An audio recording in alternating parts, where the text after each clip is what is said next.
Welcome everybody. Hope you're doing well today. We will begin. Well, I got a couple of questions and calls on Teams in the last few days about the project, and so I know everybody's working hard on that. Remember, it's very important that you read over the assignment description one last time before you submit your report. I've gone to some trouble to be very specific in what I'd like to see in that report, and it would really be a pity if you miss some required component because you didn't know you were supposed to do, for example, an economic summary. So don't miss something. Read over that assignment description one last time, and it needs to be uploaded to Blackboard by 1 p.m. on Friday.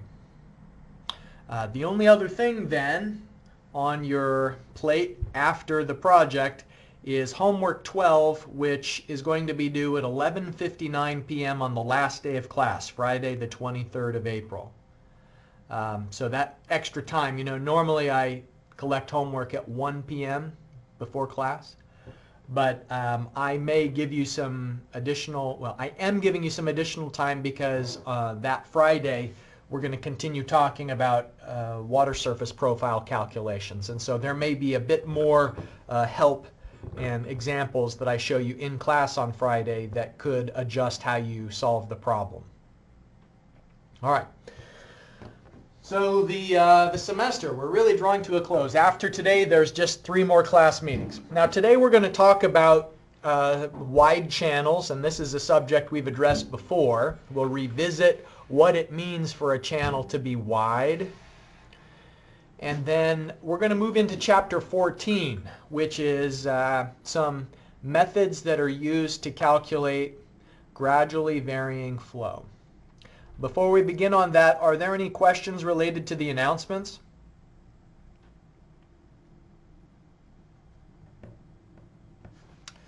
Okay.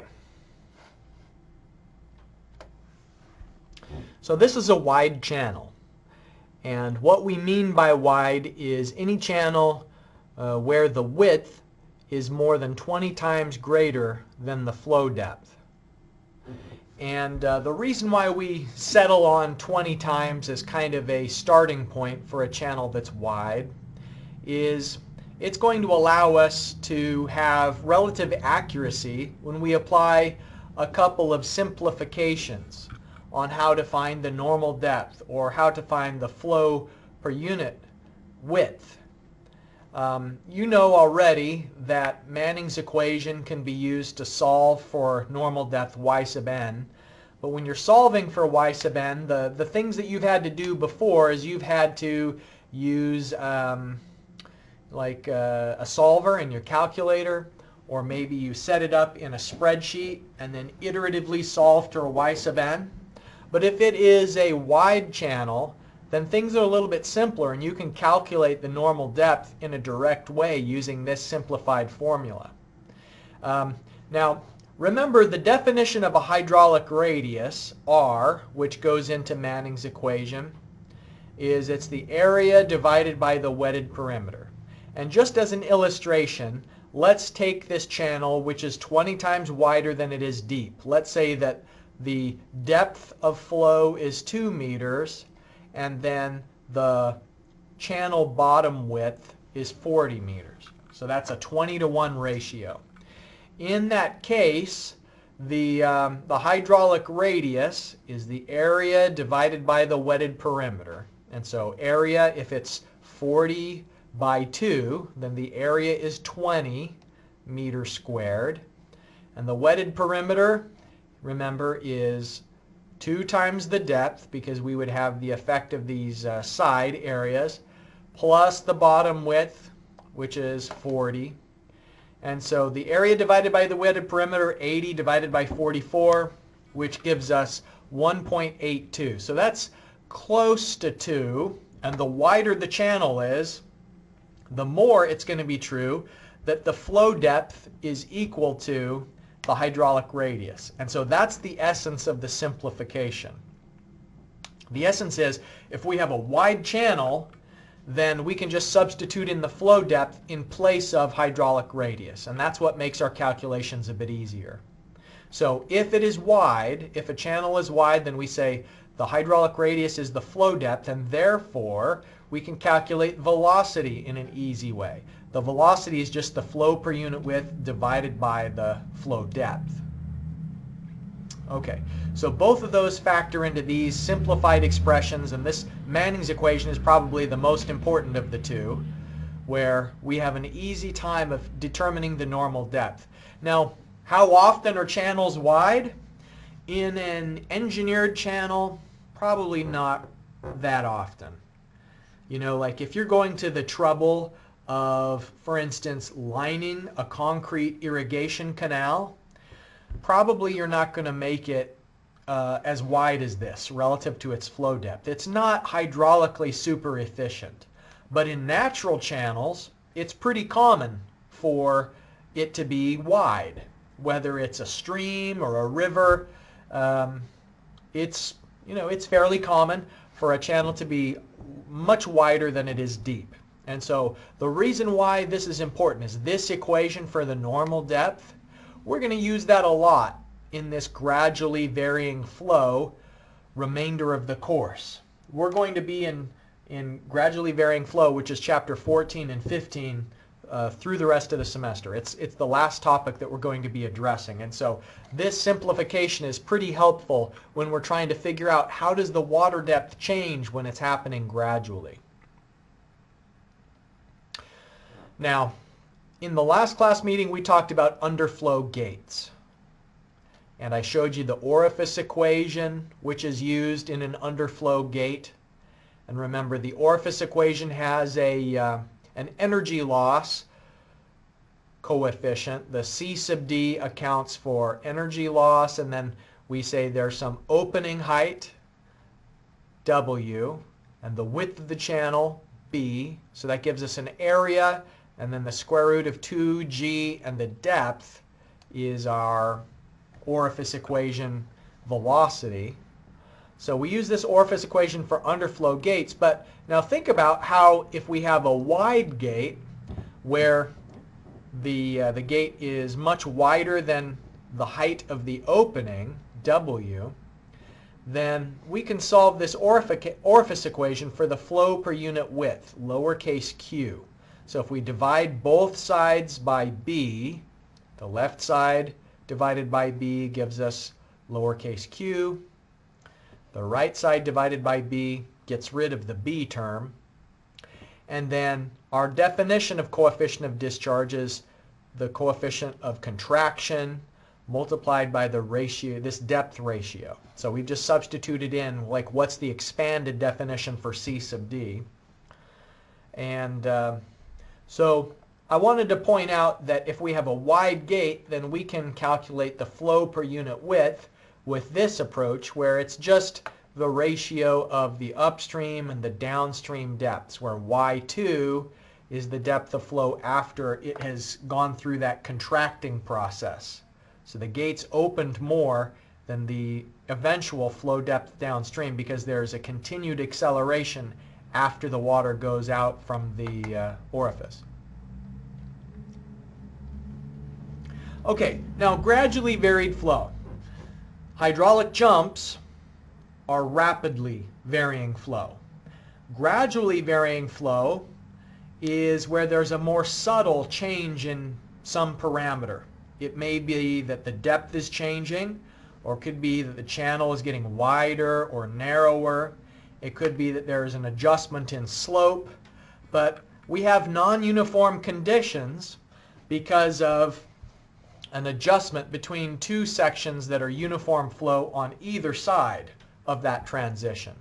So it may be due to hydraulic structures that are engineered, or it could be due to just the natural topography. And this illustration is showing a meandering stream. And so the river is changing directions, and it's getting wider in some spots and narrower in others. And so the water depth is going to be gradually changing because of these shifts in the Earth's underlying topography. Now think about the other things that are adjusting when the depth varies. If the flow is getting deeper or narrower, there's also going to be an adjustment in the velocity. Remember, Q equals VA. So if flow in and flow out is the same, but the cross-sectional area is changing, then the velocity has to change. So if A goes up, V goes down, and vice versa. We just assume that the pressure distribution is hydrostatic, meaning that even though this water is flowing and it's not stationary, we're just going to determine what's the pressure as we go down with delta H times gamma. So that hydrostatic equation does a pretty good job of describing what is the actual pressure, some depth under the surface. And we are going to account for energy loss due to boundary friction. So Manning's equation is what tells us the depth that will set up when you have some roughness. Remember, the N value that goes into Manning's equation is an empirical representation of how rough the surface is, and therefore how much resistance the surface is applying to the water as the water is moving across it. So in the methods I'm going to show to you today and in following classes, we are not neglecting the effect of energy loss. It's accounted for. So let's look at some images. We've seen some of these before where there's gradually varying flow. So in these abbreviations, UF stands for uniform flow. GVF, gradually varying flow. So uniform flow means just the water was flowing along without any interruptions. It was the normal depth. So you could have calculated the flow depth with Manning's equation, but then there was some feature that was interrupting the normal flow. And in this case, it's an underflow gate. And so the water is pooling upstream of the gate so that there's enough energy to force the flow under there. But the change in depth is gradual. There isn't a hydraulic jump. It's just gradually getting deeper as the flow approaches that gate. Here's another situation where at first the flow is uniform, but then as the water is approaching some sort of a cliff, it's a waterfall or it's flowing over the edge, the depth is gradually changing. And then when the water goes over the edge, we could say it's rapidly varying. And so maybe that's just kind of a unique subset of rapidly varying flow. I usually think of rapidly varying flow as exclusively hydraulic jumps, but I guess water flowing over the edge of a cliff is also varying pretty rapidly because it doesn't have any bed support underneath it. Okay, here's another gradual varying flow, and maybe this is the most common in natural environments where it's pretty common for the slope to be changing. And it could be that in one area you have rock which is eroding and scouring slowly, and so it would have a relatively shallow slope, and then a little bit further down the river maybe there was some easily transported sand that gets washed away more easily, and so you have a steeper drop off. And so in between these two sections of uniform flow, connecting them is gradually varying flow. So two different slopes matching together. And in this case, there wasn't supercritical transitioning to subcritical. Because if it was supercritical flow going to subcritical, then we would have seen a hydraulic jump.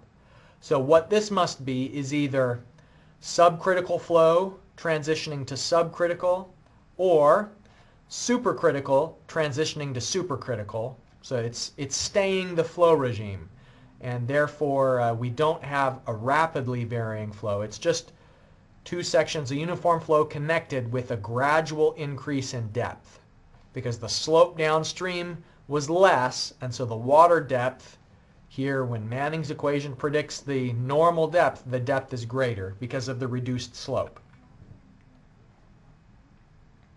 Finally, here is a supercritical slope. And so this is a steep slope, and flow under a gate won't go through the hydraulic jump if the slope is steep.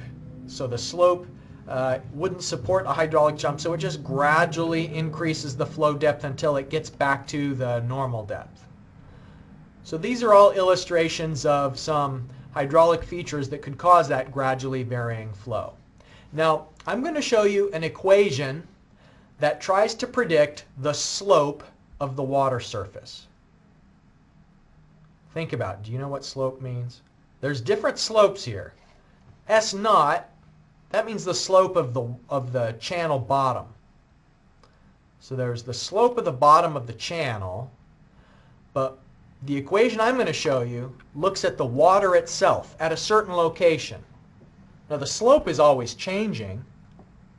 You know, look at this. As the water is getting closer to that gate, the slope is going up. It starts off that the slope of the water was parallel to the slope of the channel. Back when conditions were uniform, by definition, the water surface slope is parallel to the channel bottom slope. But then here in the section where the flow is getting deeper, the fact that the water is getting deeper means that those two slopes aren't equal to each other anymore. So what I'm going to show you is an equation that allows you to, at a certain location, predict what's the slope of the water just at that location. And then once we have an idea of that formula that predicts slope, next week we're going to look at methods to integrate and find out how long it's going to be to get a certain change in depth. Numerical integration. Okay, so this equation that I'm going to show you in just a moment that predicts the slope of the water surface begins with a few assumptions. It begins with the assumption that you have a prismatic channel. And remember that we talked about how a prismatic channel is one where you could draw a line down the center and it's the mirror image on the left and the right. It means it has a uniform bottom. We're also going to assume in this gradually varying flow equation that although conditions are not uniform, they are steady. So the flow rate isn't changing over time. The flow rate is constant. It's a relatively shallow bed slope. This gradually varying flow equation won't apply with accuracy if we have a steep slope, maybe more than 10% would be considered steep. And usually, in almost every case, it's going to be much, much less than that. Now here's where I get a little bit of heartburn. Assumption 4. And I've told you before, this same assumption applied when we were doing hydraulic jumps. It was that idea that the velocity of the flow at the bottom of the channel is the same as the velocity at the top of the channel. And that's just simply not true, but unless we make this assumption, the calculations sure get a lot more challenging. And so it's not true, but it's true enough in a lot of cases. And you know, if we want to really complicate things, then we can use other methods. Usually we have to go to a numerical model that puts a mesh across the surface, and we have to use like computational fluid dynamic calculations to estimate what would be the change in depth. But for these first initial stages of trying to predict how the depth changes in gradually varying flow, we're going to use the uniform velocity distribution assumption like we have before. We'll assume that conditions are turbulent, not laminar, and for that reason the kinetic energy correction factor is 1. We're going to assume a hydrostatic pressure distribution and the fact that the streamlines are parallel to each other. And then the channel roughness is constant simply means that we will only apply these methods where the end value doesn't change in the direction of flow. So if we do have a change in the roughness, then we have to stop and only apply these methods across the distance that the channel is the same material. And so if we had like a concrete lined channel and then it transitioned into an asphalt lined channel, we would break those up into pieces and only apply these methods section by section depending on the material. Okay, now consider this cross-sectional area. We're looking at a river from the side. And this is just showing that it's deeper downstream. Can you see that here we have flow depth y upstream, and downstream we have flow depth y plus dy. So it's deeper downstream, and Whereas we had some original flow velocity at the upstream location, downstream the flow velocity is going to be different. So there's some delta, some change in velocity. Now, since it's getting deeper, dV was going to be negative here. The flow will be slower, right? You know that the flow depth would be decreasing if the depth is increasing.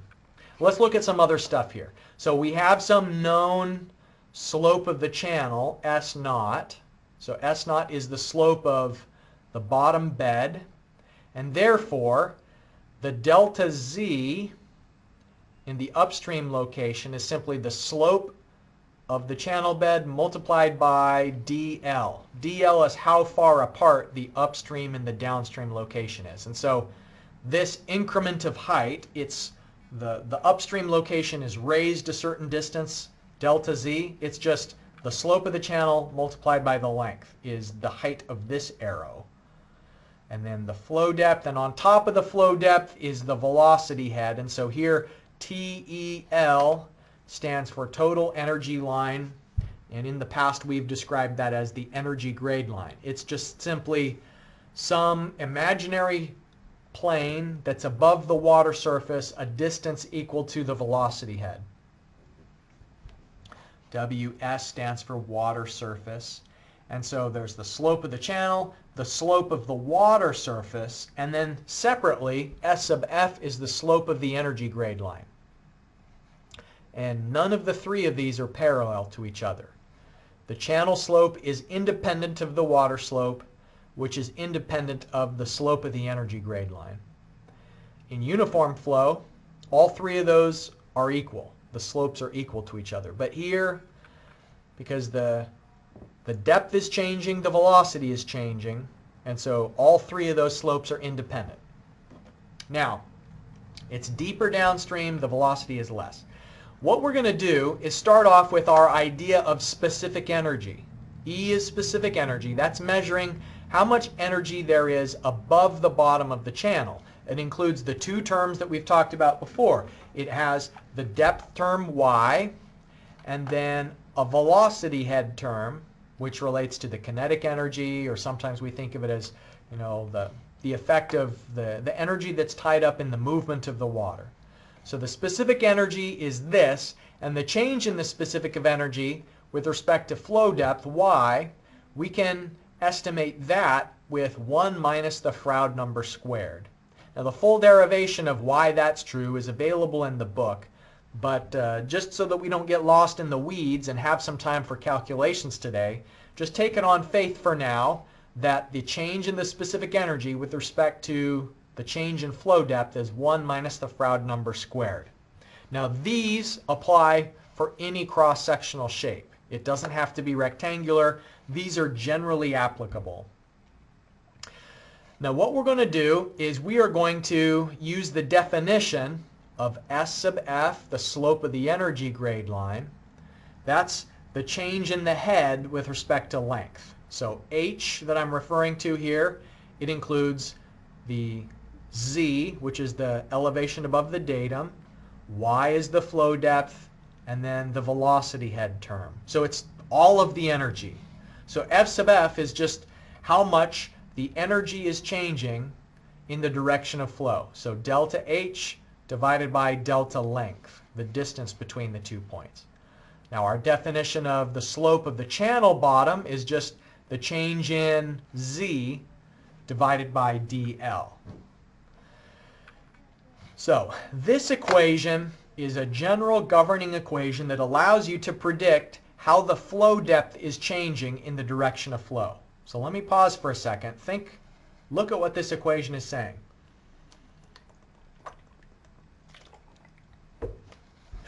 It's predicting how the flow depth is changing, and this only applies at a point. So like this is applicable at a certain instant or a certain location.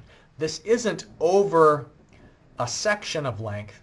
You would generally apply this at the midpoint between two sections. And so, you know, if we have the upstream location and the downstream location, then what we might do is try and ask, how is the depth changing in the middle between those two sections? Is it getting deeper? Is it getting shallower? This formula will predict the rate of change of the depth of flow. So dy dl is just going to say how much deeper is the water getting in the direction of flow. And it applies at a point. Now if you know S naught is the bottom of the channel, then you can find the slope of the water surface relative to the horizontal. So dy dl is relative to the channel itself. So that tells you, is y getting bigger or is y getting shallower relative to the bottom of the channel, this part of it. But then if we want to know how is the water surface slope relative to horizontal, then we'd need to take the channel bed into account. So if you add the channel bed slope and dy dl, then that tells you the slope of the water surface. Now, in the past, we've just kind of assumed that water's flowing downhill, and so we didn't bother differentiating with slopes being negatives. But here we do. So you'll notice this little comment I've put here that S naught would be a negative value for water flowing downhill. So dy dl, if that's positive, then that means the water's getting deeper. But that doesn't necessarily mean that the water is actually getting deeper on an absolute basis. It's not getting deeper relative to horizontal. It's getting deeper relative to the channel bottom. So it's really important to distinguish between those. If we draw a horizontal line, the water surface slope is still less on the right than it is on the left, even though the depth is increasing. So here you'll notice that the channel slope is steeper than the water surface slope, and that's why it's getting deeper downstream.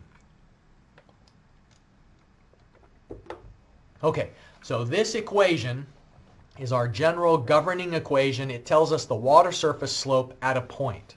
And this is going to be the basis of the step-by-step method and the standard step method that we'll learn next week.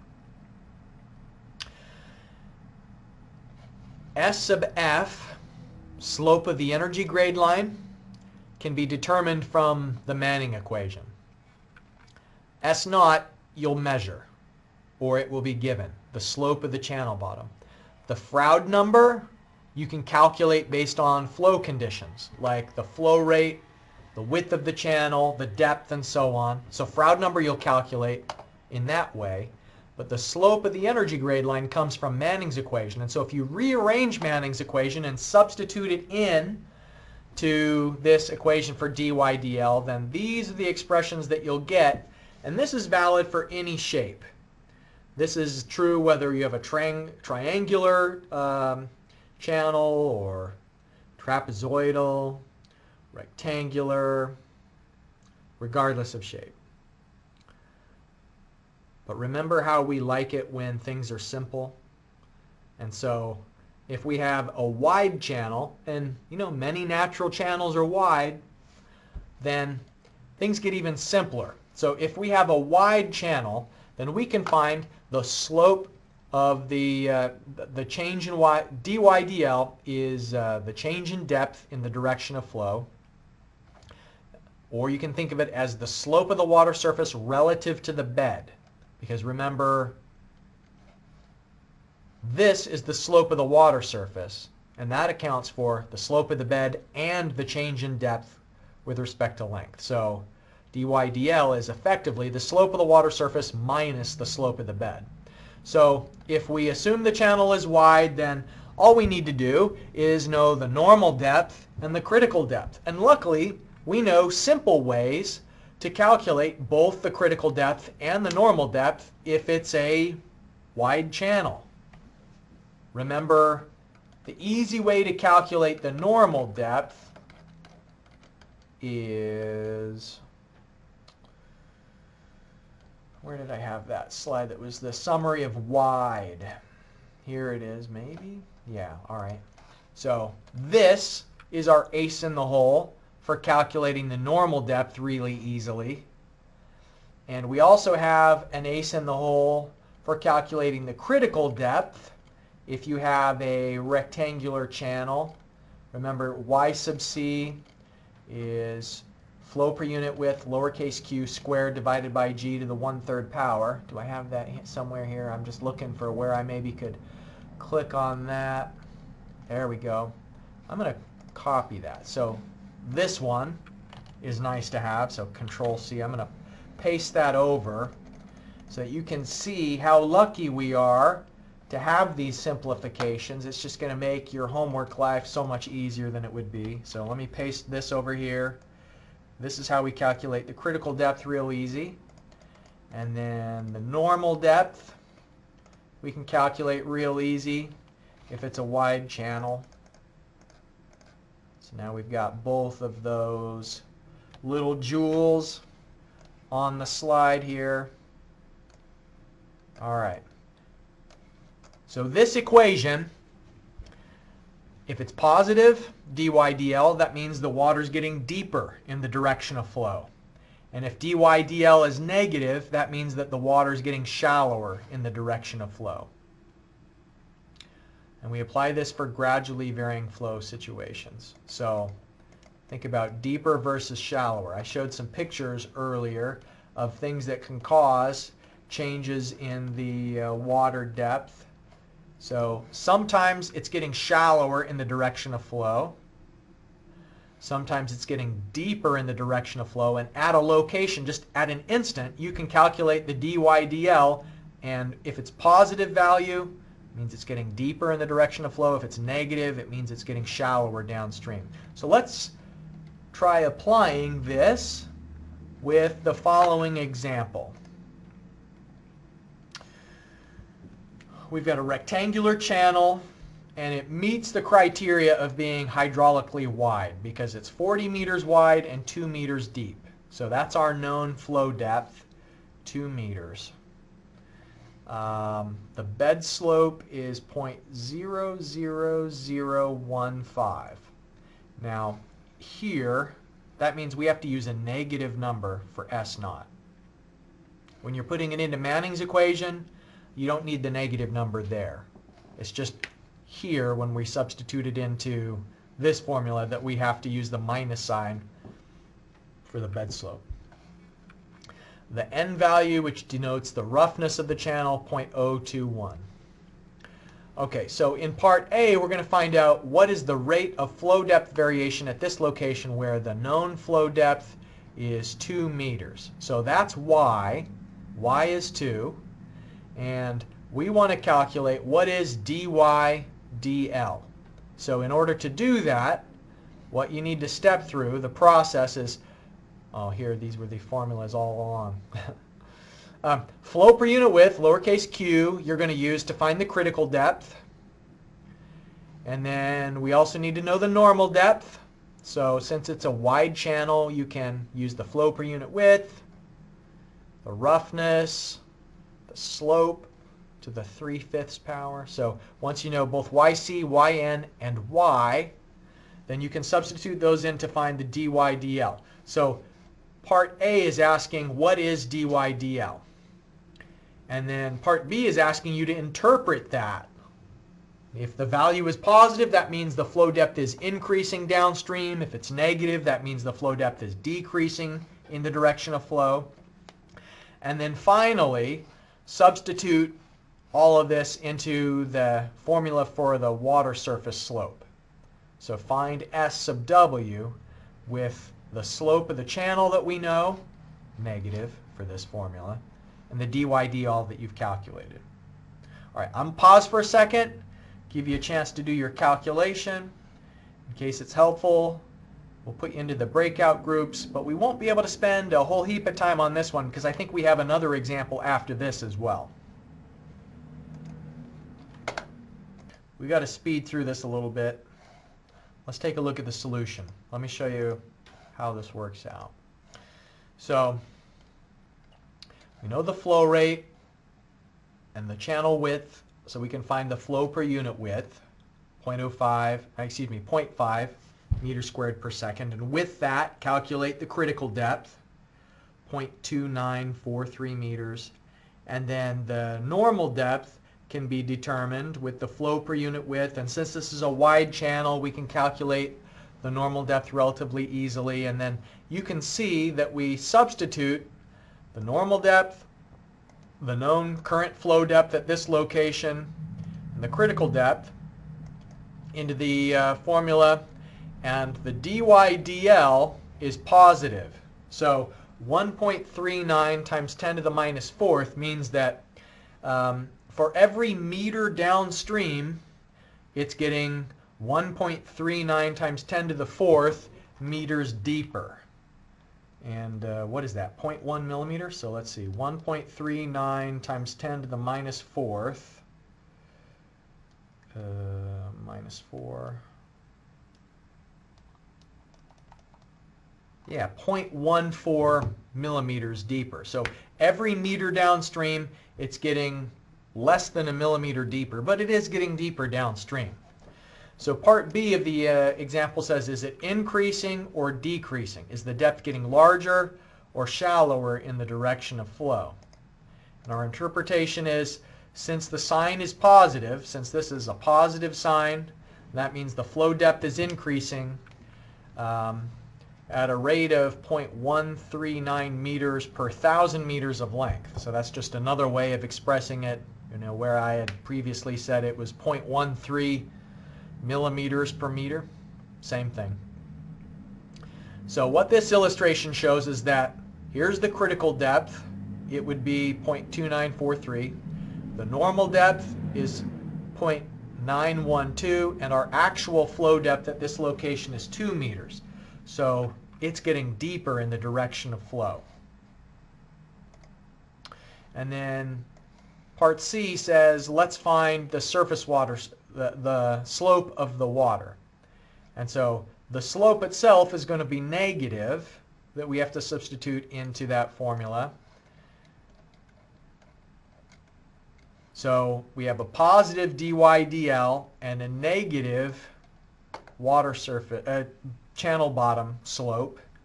And combined together, the slope of the water surface is still negative. And so it's kind of like this illustration that we had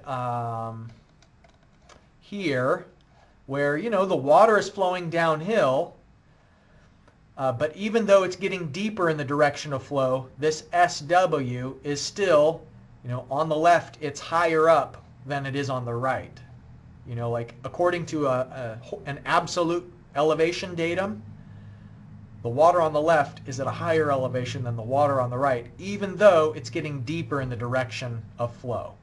So that's what we see here, is that the slope of the water surface has a minus sign. So relative to horizontal, it's negative. So the water is getting deeper at a rate of 1.39 times 10 to the fourth meters per meter, but the slope is downhill at a greater rate. So then the net effect is that the water surface slope is negative.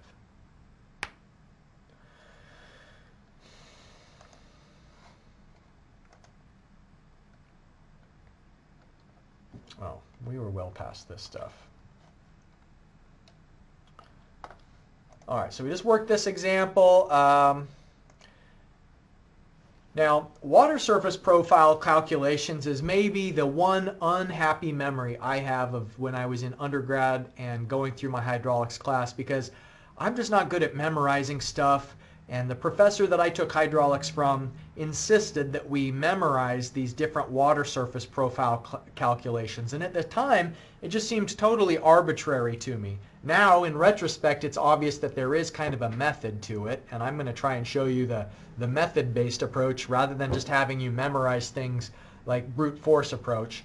But remember, this equation will allow us to calculate whether the flow is getting deeper in the direction that the water is moving downstream.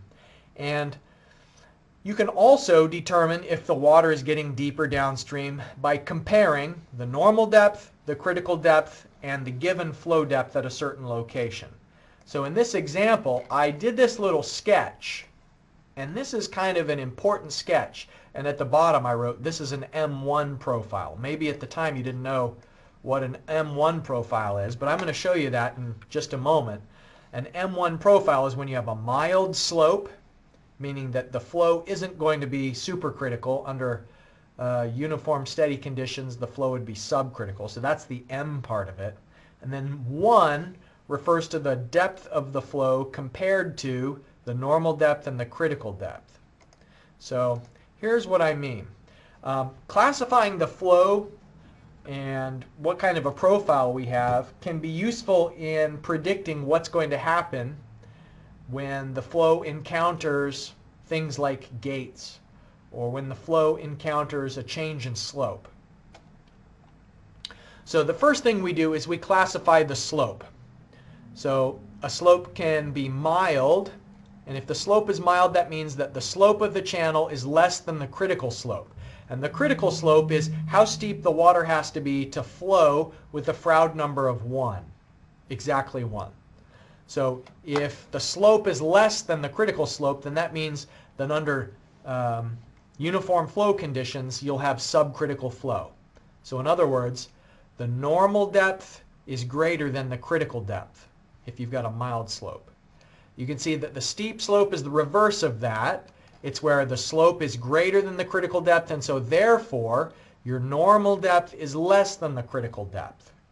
These other 3 are kind of special cases that you won't encounter very often. There's when the critical slope, when the slope is equal to the critical slope, then the normal depth is the critical depth.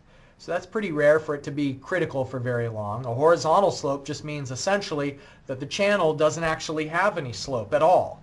It's just a pool of water. So maybe a lake has a horizontal slope. And then if you're at a water park, you might temporarily be able to get water to flow uphill. But an adverse slope is not real common in nature, maybe occasionally seen in very rare instances in an engineered channel. So to classify the bed slope, essentially what you're doing is you are comparing the normal depth to the critical depth. And so water surface profiles start with a letter, M, S, C, and so on, that corresponds to the slope. The next part of the water surface classification is where is the flow depth compared to either the normal depth or the critical depth, or the critical depth of the normal depth. So if you have, for example, a mild slope, then normal is above critical. If you have a steep slope, then critical is above normal. But there are 3 zones, and where the given flow depth is how you decide whether it's zone 1, 2, or 3. So zone 1 is when your given normal depth is above both of them. So y is greater than yn and yc. Zone 2 is where it's between the two, and zone 3 is where it's below both the critical and the normal depth. So let me show you some pictures just to make this a little bit less abstract. These are situations where you'd have a dy/dl that's positive, means it's getting deeper downstream. Negative means it's getting shallower downstream. We've talked about that already. But now here is where you can see what an M1 profile looks like. So in a mild slope, the normal depth is greater than the critical depth. An M1 is where they tell you the flow depth at this location is greater than either the normal or the critical. And so an M1 profile, it's getting deeper in the direction of flow, but an M2 profile is getting shallower in the direction of flow. So M2 is where the given flow depth is between normal and critical. And so then you can see that an M3 is getting deeper in the direction of flow, and that's where the given flow depth is less than either. And then here's the steep, critical slope, horizontal, and adverse. So we'll continue talking about this, and unfortunately we've run out of time, so we're not going to get through the last example for today. We'll pick back up on that when we have our class meeting on Monday. But just to reiterate the announcements from earlier, remember that the project is due on Monday. Wow. It's going to be great. Have it off your shoulders, right? If you have any questions, feel free to give me a call on Teams. That's the best way for us to communicate. If you need to send me an email, then that's okay too. But that's all for today. Hope everybody has a great weekend, and I'll see you on Monday. Bye-bye.